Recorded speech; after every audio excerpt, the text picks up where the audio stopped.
샬롬 샬롬 샬롬 샬롬.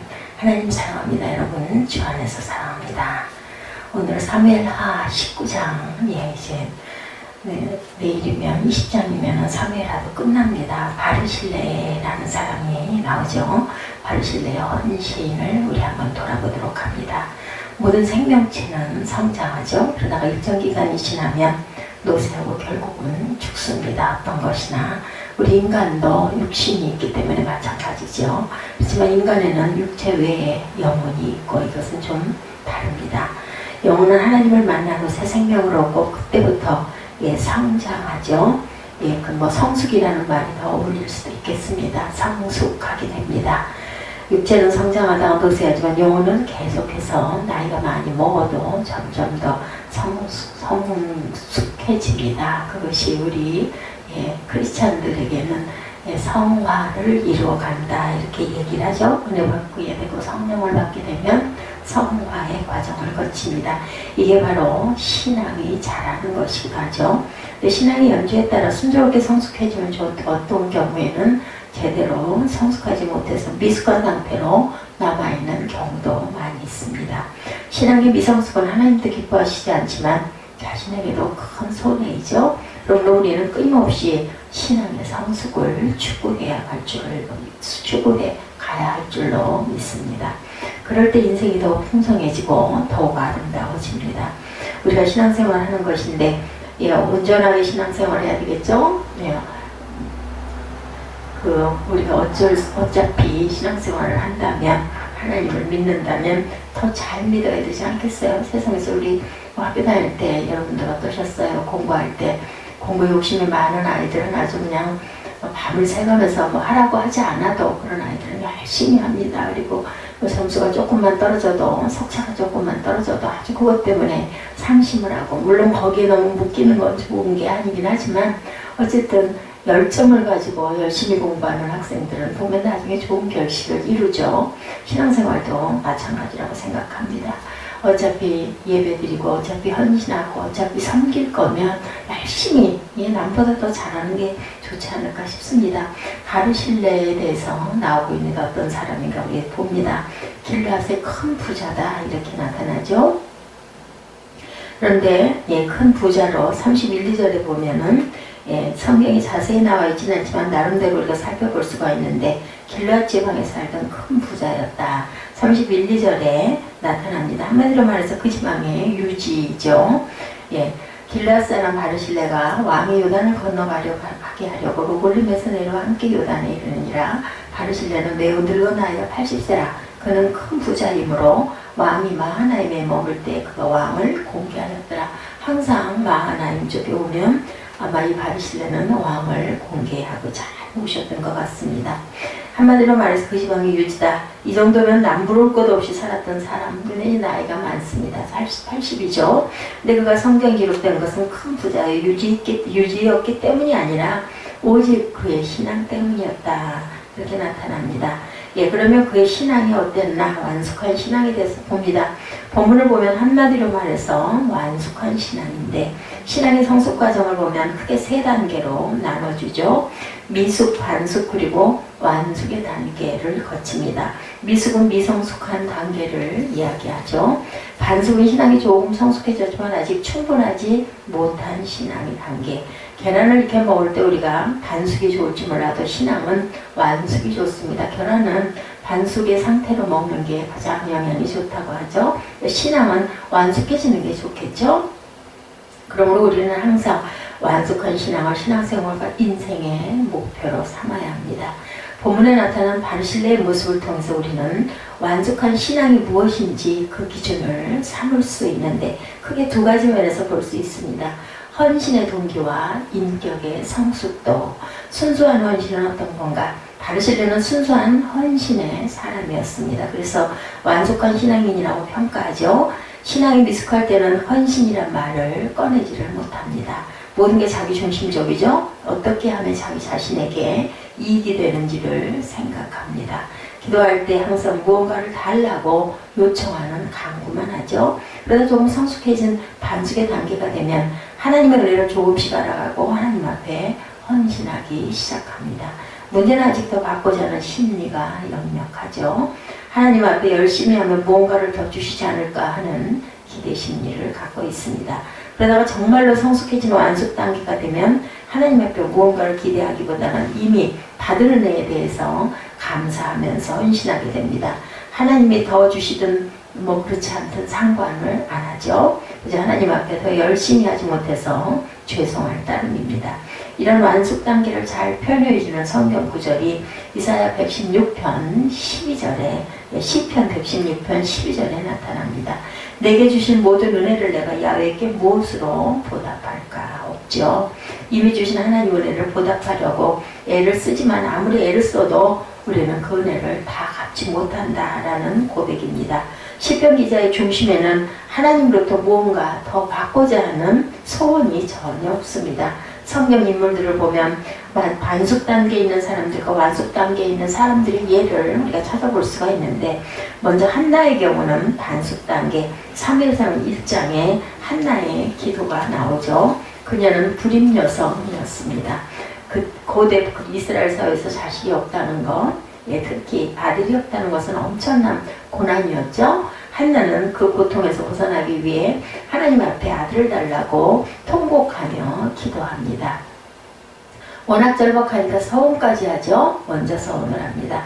아들을 주시면 제사장 꿈으로 하나님에게 바치겠습니다. 드리겠습니다. 이렇게 약속을 하죠. 하나님께 기도를 들으시고 이 아들을 주셨습니다. 그 아들이 바로 사무엘이죠. 또한 그 마노아에게서 난 삼손도 이런 경우였었어요. 이 경우에는 하나님의 천사가 나타나서 그 마노아의 아내가 아이를 낳지 못하니까 너에게 아들을 줄 건데 복주를 가까이 하지 말고 삭도를 머리에다 대지 말라 하고, 얘는 하나님께 드릴 아들이다 라고 오셔서 얘기하시죠. 네, 여기에서는 먼저 한나가 기도를 해서 낳은 아들이, 하나님께서 응답해서 낳은 아들이 사무엘입니다. 사무엘이 있었을 때 한나는 약속대로 사무엘을 엘리 제사장에게 성전에 보내죠. 거기서 자라게 합니다. 그리고 항상 에봇을 입혔다고 나오고 있습니다. 엘리 제사장에게 데려가 미래 제사장 수업을 받게 했는데, 그때 한나가 고백한 말이 사무엘상 1장 28절, 그러므로 나도 그를 야훼께 드리되 그의 평생을 야훼께 드리나이라고, 그가 거기서 야훼께 경배하니라. 사무엘상 1장 1절에서 10절에서 11절에 나타나죠. 하나님이 기도에 응답하시고 아들을 주셨으므로 서운한 대로 사무엘을 바친다라는 고백입니다. 그가 간절히 기도한 것은 우리 기도 생활에 큰 도전이 되지만, 하나님께 조건을 제시하며 기도하는 것은 사실은 온전한 헌신은 아닙니다. 물론 서원을 지킨 것은 훌륭한 일이지만, 많은 사람들이 신앙이 미숙할 때는 무조건 달라고, 또한 이렇게 주시면 뭐 어떻게 할게요, 이런 기도 많이 합니다. 서원을 하고도 나중에는 언제 그랬냐는 식으로 갑자기 그대로 실천하지 않는 경우도 많죠. 그런 것을 감안하면 한나는 정말 입술로 고백한 모든 것을 그대로 행했기 때문에 굉장히 훌륭하죠. 그리고 한나의 말년에는 완숙한 신앙으로 성숙해졌을지도 모릅니다. 아마 그랬을 것입니다. 그렇지만 사무엘상 1장의 기록으로 보면 아직 반숙 단계, 우리가 지금 살펴보고 있는 아주 완전한 단계는 아닌, 이렇게 하면 제가 이렇게 하겠습니다. 오죽이나 답답하면 그렇게 얘기했겠나. 저는 그 심정이 이해가 갑니다.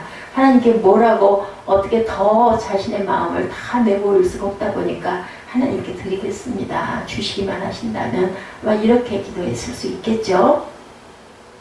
이게 바로 완숙 단계는 정말 뭐 어떻든 않든 조건 없이 하나님께 드리는 게 바로 완숙한 단계다. 다니엘 3장의 다니엘의 세 친구 이야기 여러분들 많이 아시죠? 바벨론 포로 시절 느부갓네살 왕이 금신상을 세워놓고 절을 시키는 국가 행사를 거행을 하죠. 그때 그들은 우상 숭배를 거부했고 마침내 앞으로 끌려갑니다. 왕이 마지막 한 번의 기회를 준다면서 협박을 하죠. 만약 이번에도 절하지 않으면 뜨거운 풀목불에 집어넣어서 화형을 시키겠다, 이렇게 이야기를 합니다. 그런데도 결국은 그들은 반응을 합니다. 3장 18절입니다. 다니엘 예, 그렇게 하시지 아니하실지라도 왕이 우리가 왕의 신들을 섬기지 아니하게 하고 왕이 세우신 금신상에게 절하지도 아니할 줄을 아시옵소서. 하나님이 구해주시겠지만 만약에 그렇지 않다 하더라도 저희는 절대로 그 신상에는 절하지 않겠다. 우상숭배는 죽어도 하지 않겠다라는 그런 아주 결연한 의지를 보이죠. 하나님이 그들을 귀히 보시고 털끝 하나 상하지 않도록 구해주셨지만 그들은 그 순간 이미 하나님께 목숨을 바쳤습니다. 목숨을 잃어버릴지라도 감사할 수 있는 순수한 헌신이죠. 이게 바로 완숙 단계. 본문에 등장하는 바르실레가 바로 그런 신앙인이었습니다. 사무엘하 19장 32절에 바르실레는 매우 늙어 나이가 80세라 그는 큰 부자이므로 왕이 마하나임에 머물 때 그가 왕을 공개하였더라. 사무엘하 17장 17절에서 29절에 보면 그가 다윗 왕이 공개한 이야기가 나옵니다. 다윗의 아들 압살롬이 반역을 일으켰을 때였는데 다윗이 궁궐에서 나와 피신하다가 마하나임에 머물고 있었을 때 말하자면 마하나임에 임시 망명 정부가 있었다는 거죠. 그때 다윗과 그 일행은 정말 큰 공경에 빠져 있었습니다.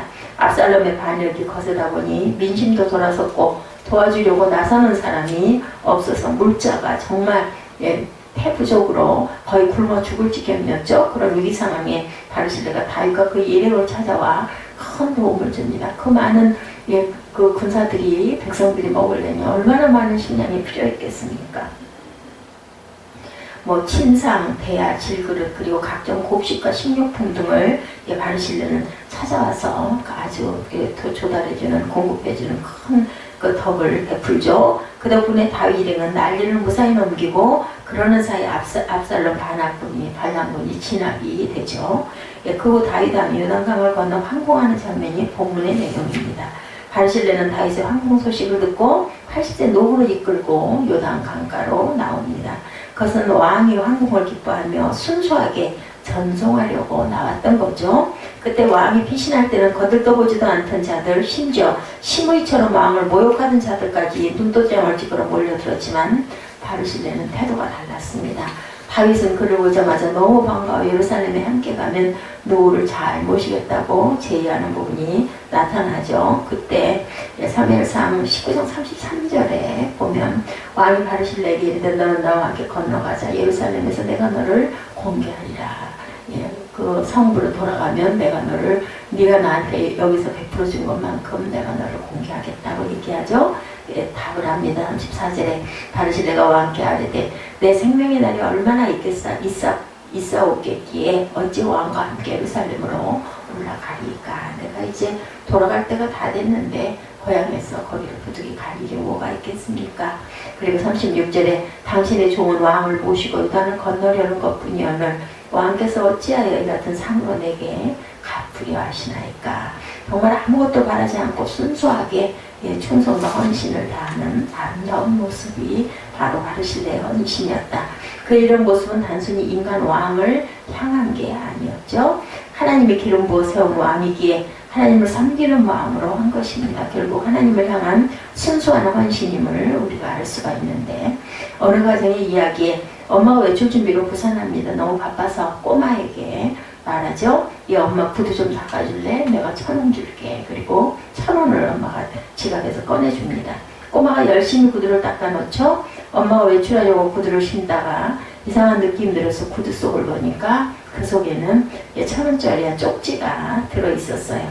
그 쪽지에는 삐뚤삐뚤한 글씨가 적혀 있었는데 보니 엄마 이 돈 필요 없어요. 도로 가주세요. 저는 엄마가 사랑해서 즐거운 마음으로 구두를 닦았습니다. 엄마는 그 글을 보고 그만 눈시울이 뜨거워졌다고 합니다.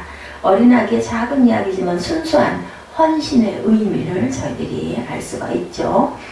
우리가 신앙생활하면서 하나님께 이미 받은 은혜가 너무 크기에 내가 하나님을 정말 사랑하기에 아무런 보상을 기대하지 않고 충성하고 헌신하는 것, 그게 바로 완숙한 신앙의 모습이겠죠. 저와 여러분도 그런 완숙한 신앙에 이르기를 주님의 이름으로 축복합니다. 성화된 인격을 봅니다. 바르실레는 성화된 인격의 사람이었습니다. 그래서 완숙한 신앙인이라고 평가를 하는데 성경 하나님의 백성된 우리에게도 레위기 19장 2절 하반절에 이야기합니다. 너희는 거룩하라. 이는 나 야훼 너희 하나님이 거룩합니다. 내가 거룩하니까 너도 거룩해야 된다. 우리가 하나님의 자녀고 백성이 됐다면 당연히 거룩하신 하나님을 닮아야 한다.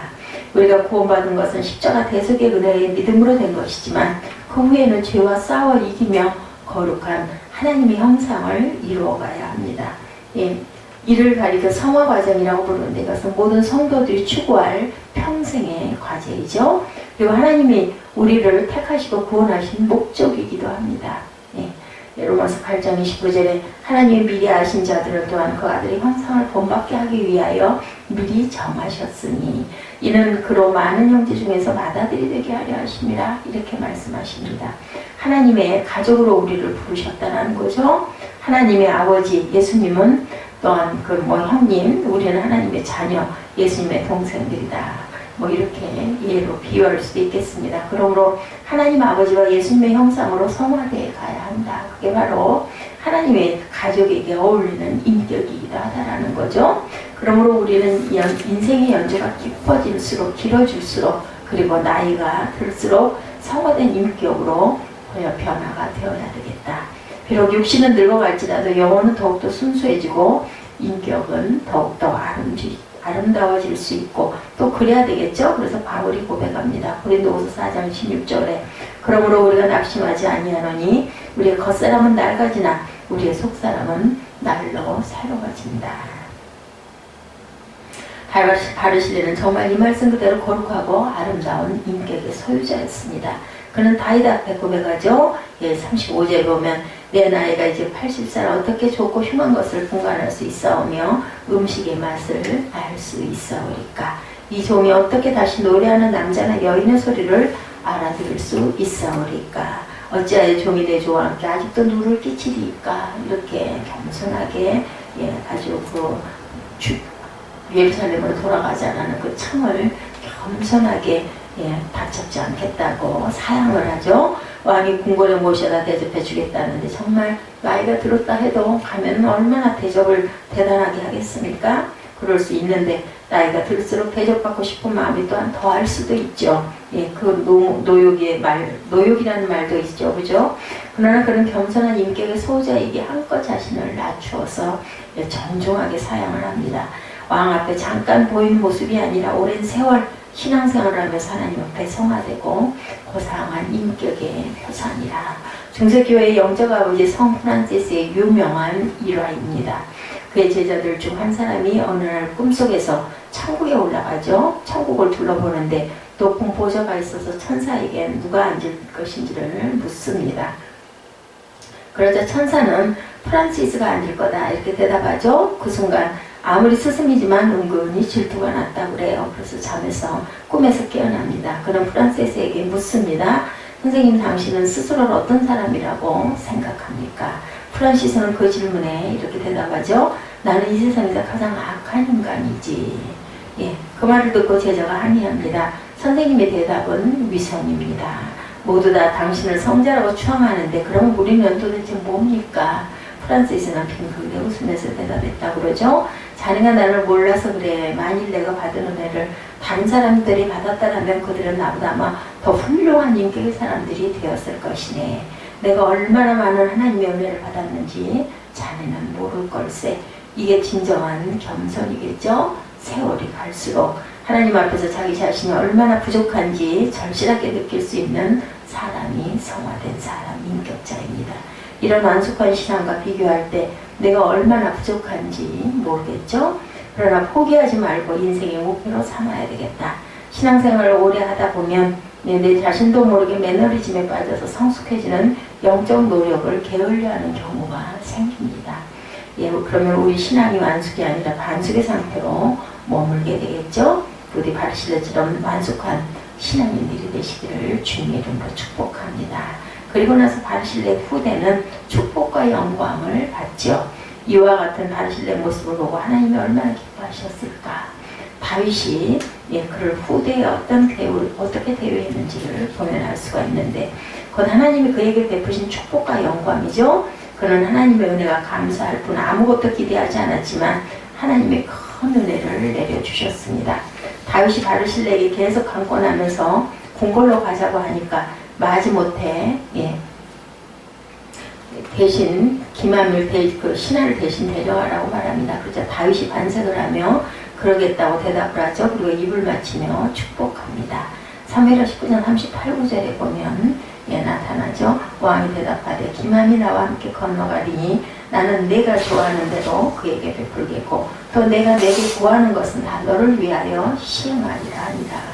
백성이 다 요단을 건너매 왕도 건너가서 왕이 바르실레에게 입을 맞추고 그에게 복을 비니 그가 자기 곳으로 돌아가니라. 이렇게 마쳐집니다. 이렇게 단순히 왕의 축복이 아니라 하나님의 축복과 영광이 드러나죠. 후일 다윗이 임종시 솔로몬에게 유언을 남기는데 그 중에 바르실레에 관한 언급이 있습니다. 열왕기상 2장 7절에 보면 마땅히 길앗 바르실레의 아들들에게 은총을 베풀어 그들이 내 상에서 먹는 자 중에 참여하게 하라. 내가 내 형 압살롬의 낯을 피하여 도망할 때 그들이 내게 나왔느니라. 이렇게 증거합니다. 다윗은 바르실레의 헌신을 기억하고 솔로몬에게 두고두고 갚으라고 유언을 하죠. 이처럼 하나님 앞에 순수하게 헌신하는 사람, 그리고 하나님을 닮아 성화된 인격을 가진 사람을 하나님이 기뻐하신다. 본인이 기대하지 않아도 하나님께서는 아시고 축복하십니다. 특별히 후손들까지 축복하시죠. 그 시편 37편 25, 6절에 보면 내가 어려서부터 늙기까지 의인이 버림을 당하거나 그의 자손이 걸식함을 보지 못하였도다. 그는 종일토록 은혜를 베풀고 구워주니 그의 자손이 복을 받는도다. 10계명 가운데도 출애굽기 20장 6절에 보면 나를 사랑하고 내 계명을 지키는 자에게는 천대까지 은혜를 베푸느니라. 이렇게 말씀하십니다. 신앙인들에게는 후손까지 자자손손 축복하신다라는 약속이죠. 그리고 무엇보다도 천국에서 영원히 빛나는 영광을 얻게 될 것입니다.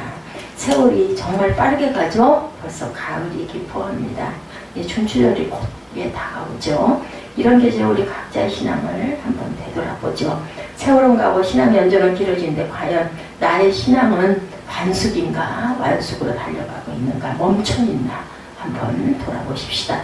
혹시 아직도 미숙의 단계, 반숙의 단계는 아닌지 아무쪼록 본문에 나오는 바르실레처럼 완숙한 신앙인으로 계속해서 하나님께 더 가까이 한 발 한 발 다가가시는 저와 여러분 되시기를 주님의 이름으로 축복합니다.